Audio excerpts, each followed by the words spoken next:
Well, now the Black Management Forum says it's disappointed at corporate South Africa's continued disregard for transformation. To discuss, we're joined by the President, Mncane Mthunzi. Thank you for joining us. Yeah, thank you for inviting us. So you laid out these numbers, and it's just the needle is not moving. A 0.1% increase in African representation at the top level between 2015 and 16. That's nothing. Why? So we fled, and in most other categories, when you look at, if you were to look at the top 40 JSE listed companies, we're going backwards, which is even much more scarier. I think we are where we are because there's a lack of commitment to transformation and change, and clearly corporate South Africa mainly, and other companies just in general haven't bought to a South Africa that belongs to all of us, and that is representative and reflective of our society. You were saying there were some equity discussions last year and the CEOs weren't coming, so that's a bad sign. So I think this report today tells us a number of things, but the three key things.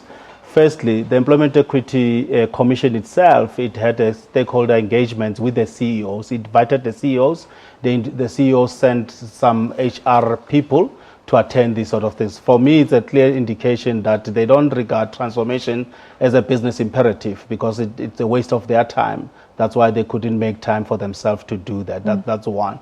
Secondly, I think we encourage that the minister is now talking about the promulgation of Section 53. Essentially, that section empowers the minister to give a certificate of compliance in order for a company to be able to do business with the state. And we hopefully that will be able to help to shift the needle. But finally, which is a call that we have made as the PMF last year, that there must be an employment equity tribunal that is basically looking at dishing penalties and fines for companies that are not complying. I mean, as far as the landscape of competition commission is concerned, there is a tribunal basically that can penalize or decide not to allow the measure to go ahead. Okay, so you agree with what she was saying, that we need more punitive measures, the self-regulation basically isn't working. Self-regulation has failed. Companies have come up with a minimalist approach, those who have done anything. And I think we all know that the definition of insanity is repeating everything all the time and expect a different outcome. Isn't this a little bit insane? You're talking about promulgating Section 53 of the Employment Equity Act, which will punish companies. They won't be allowed to be non-compliant and get government tenders, in a nutshell. But why, for the last 2 decades or so, since we introduced affirmative action and laws, have non-compliant companies been allowed to do business with government? So it's a function of two things. It's a function of corporate South Africa doing as it pleases, because there are no consequences. They could get away with it. So it's just two things. The second function, it's a function where government itself had become a toothless bulldog. Nobody has been listening to government. Companies, basically, some companies never even responded and submitted the plans, and government has done nothing about it. In spite of promising to do litigation to those companies. So I think government needs to wake up and basically make sure that companies get to comply.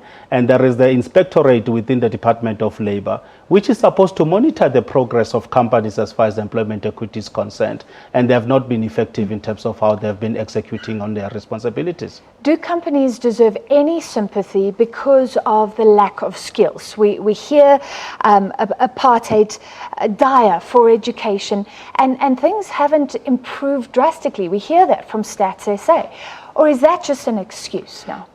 For us at the PMF, we view that as a deep excuse, because there's a huge unemployment graduates in South Africa. So if companies were committed, they could start there by reorientating the skill sets of those people so that they could become relevant to the working environment that they find themselves in. But I think it's not because it's not a lack, it's a lack of trying. It's not actually even making an effort around what needs to be done. People that you would need with the highly skills, it depends on these people, and these people will have to be more experienced, very few of them. But here we're talking about employment, people who need to be in that pool, and we have a critical mass of these people who just stop at middle management. They don't go beyond middle management and occupy senior management and top management levels. I've also heard companies complain, though, that it's hard to retain black talent. They can move up, but often they exit. There's so many opportunities right at the top. Is that a true scenario? No, these are the scapegoats or some reasons that we'll More hear. excuses. Excuses more than anything. Yeah, that's the word I was looking for. Excuses that we've been hearing for years. They're not taking us anywhere. If you realize that people need skills, what are you doing about it? Corporate South Africa today hires more white people at senior management or top management level than black people. They promote more white people than black people. They give opportunities and reward more white people than black people. So your behavior and conduct doesn't reflect the outcome that you want to achieve in terms of building a critical mass of black managers at top and senior management level. And lastly, on that point, should we be focusing on corporates? Because the National Development Plan talks about small businesses being the engine of growth, the creation, the job creator of the future.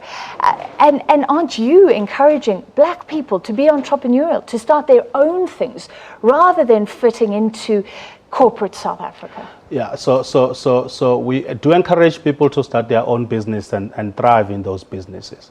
But that doesn't give exclusion to corporate South Africa. These companies, they belong to white people in as much as they belong to black people. We have a claim, we have a right to this. So if we're saying black people must go start their own companies, are we saying that corporate South Africa must be a domain of white people? Because these are public entities anyway. Hence, we've managed to convince JSE that in their listing requirements, they must put transformation there. Though now race and gender has to matter. And by the way, the next focus should be on the JSE itself. We're going to look at, as the BMF, we're going to look at these companies that are not complying, and we're going to tell JSE companies that are listed and not complying, and we expect nothing less than being delisted in JSE. So will you name and shame them? Well, that's a route that we're going to take. Yeah. Finally, any good news, anything about the lower echelons, people moving up, or is it dismal from the top to the bottom? So we have seen movements at the bottom for a number of time, but that's not our problem is. So we need to put our energy and focus where people get stuck in middle management. They don't break these artificial corporate class ceilings to get into senior and top management level, and that is what we need to fix. All right, thank you so much for your time this evening. That was the president of the Black Management Forum, Mncane Mthunzi.